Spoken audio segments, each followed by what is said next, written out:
mutima mweranda tuzi n'umweranda Papa Yohani Paul wa kabiri ko yari umukunzi we cyane nk'uko tubisoma mu bitabo yasize yanditse no mu bitabo abandi bashoboye kwandika kuri we yama yambaza mutima mweranda uko bukeye ko bwije.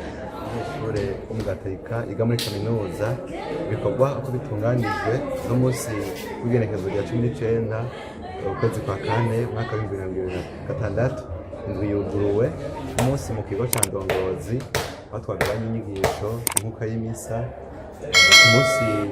ku munsi hari ibikorwa bitegekanijwe.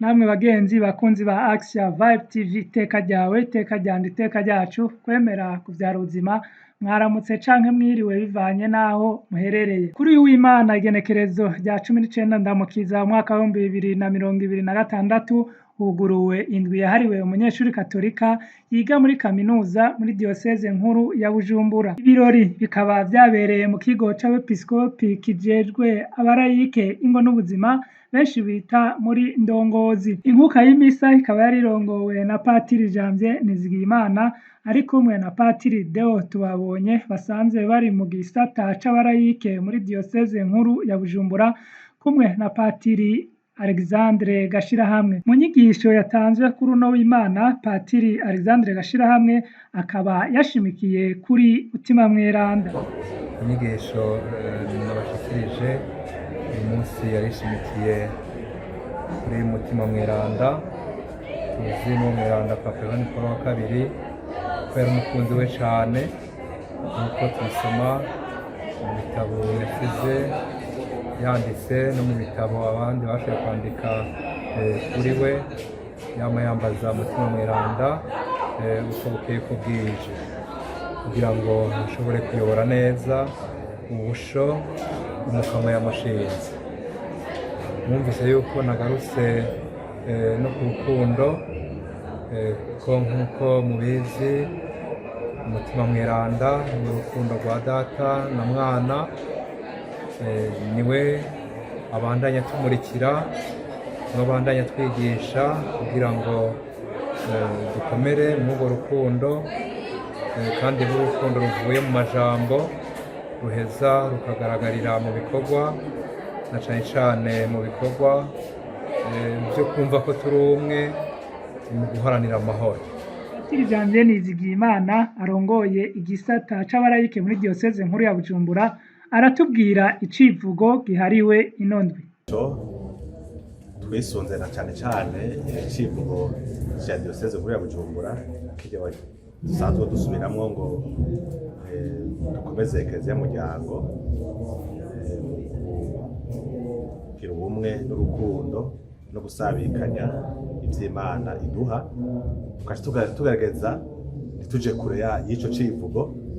None ubu naho twavuze tuti tuvuge civugo c'iyindwi cari gihagaze kizohagarara bambe kuri mutima mweranda atuyobore hanyuma twigenze nk'abana bari mu bumwe no mu rukundo hanyuma no gusabikanya neza ivy'Imana iduha. Zoro arakaza arongoye umuryango w'abanyeshure Katolika muri za kaminuza muri diocese nkuru ya Bujumbura aratubwira ibikorwa uko bitunganijwe muri nondwi yabahariwe. Indwi yahariwe umunyeshure wo mu Gatolika iga muri kaminuza ibikorwa uko bitunganijwe n'umunsi w'igenekerezo rya 19 ukwezi kwa kane umwaka wa 2026 indwi yuguruwe umunsi mu kigo ca Ndongozi batwagabanya inyigisho inkuka y'imisa ku munsi hari ibikorwa bitegekanijwe. Ku munsi w'ejo tuzoronka inyigisho mu makampisi ku munsi wa kabiri mu makampisi nyene hamwe no ku wa gatatu hazoba ari inyigisho mu makampisi. Ku munsi wa kane bazosura abahore mu makampisi bagire partage ku nyigisho bazaba bagabanye kuva uno munsi gushika ku munsi wa gatatu. Ku munsi wa gatanu tuzosubira duhurire hamwe mu makampisi yose agize diocese nkuru ya Bujumbura aha mu kigo ca Ndongozi duheze tugabane imisa igukira no kubohoka benshi bakunze kuvuga yo gusabira abagwayi. Rero uwo munsi uzotanguzwa na adoration kuva isaha 2 z'agatondo gushika imisa yinjire izo kwinjira isaha 9 z'umuhingamo. Hama hagati aho tuzoba turiko turaronswa isomero ry'ikigongwe kuva isaha 8 hamwe n'abipfuza kumvirizwa cyo no kwita écoute mu mwanya wa adoration. Ku munsi ugira gatandatu azora umunsi wo twitegura umunsi wo gusozera iyo ndwi yahariwe umunyeshuri w'umugatolika yiga muri kaminuza. Hazoba hategekanijwe ibikorwa bitandukanye mu makampisi bitegura twitegurira uwo munsi. Ku munsi rero gusozera azoba ari kwigenekereza ya 2026 ukwezi kwa kane uyu mwaka turimwo. Iyo ndwi tukazoyisozerera mu bigo vya INS impande ya Penserja. Azoba ari isaha 2 niho tuzosozera iyo ndwi. Twe muri programa yo kunina hazimana twikengurukira ku byo twagabanye muri ino ndwi, twongera dusubire tugabane iyindi nyigisho tuzosozerera ko nyuma y'inyigisho duheze tuje mu nkuka ya misa. Nyuma y'inkuka ya misa kazoba ari akaryo rero kiyaguye ko guhimbaza dukengurukira umukama ku byo twagabanye byose muri ino ndwi. Aho mbere nogira tuzoba turiko turasozera iyo ndwi nico kintu nyamukuru. Ikindi gira kabiri niko tuzoba turiko turakira mu kanyamuneza kadasanzwe abanyeshure biga muri seminari nkuru ya Bujumbura, abaseminariste. Tuzoba turi kumwe bazoba duteye iteka ryo kuza gusangira ivyiza natwe, kanatsinda hasanzwe hariho ubumwe n'uyu muryango turiko mpuzakaminuza ngaho muri diocese nkuru ya Bujumbura kumwe n'abo baseminari bacu. Ubugira gatatu kandi turafise umuvunyi wa famille ni Terezia w'ikarikuta Mweranda. Rero kuva tumugabanye ntiturahimbaza novuga nti tumwibuka kazanya akaje kumwibuka umuvunyi wacu.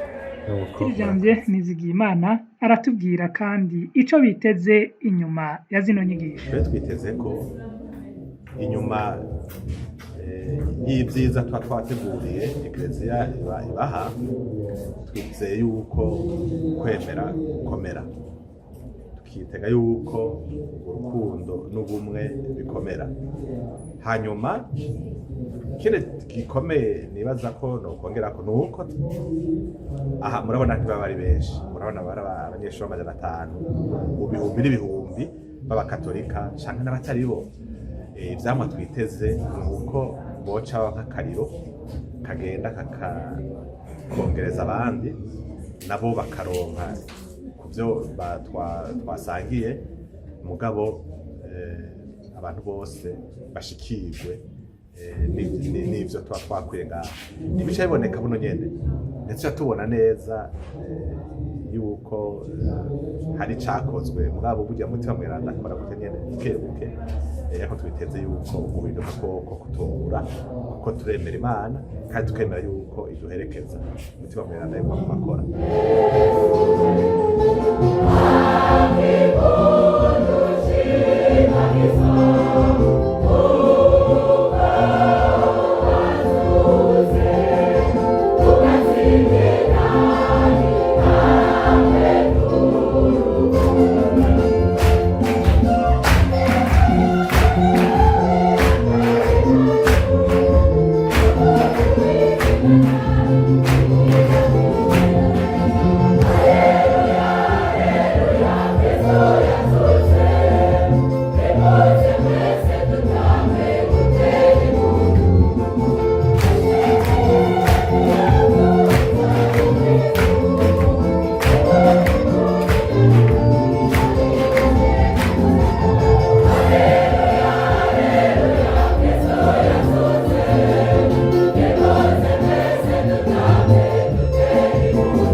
Bagenzi bakunzi ba Action Vibe TV, iteka ryanje, iteka ryawe, iteka ryacu, kwemera kuvyara ubuzima. Aha niho hagarukiye amakuru nariko ndabashikiriza. Olivier Ntwari mwari kumwe, nkaba ndabakengurukiye. Aba wanezerewe n'ano makuru, ntibagire gufyonda kuri sabone kugira ngo uzobone n'ayandi, gusangiza kino kiganiro abandi, ahanje tukazosubira mu bindi biganiro vyo hanyuma. Gira iteka.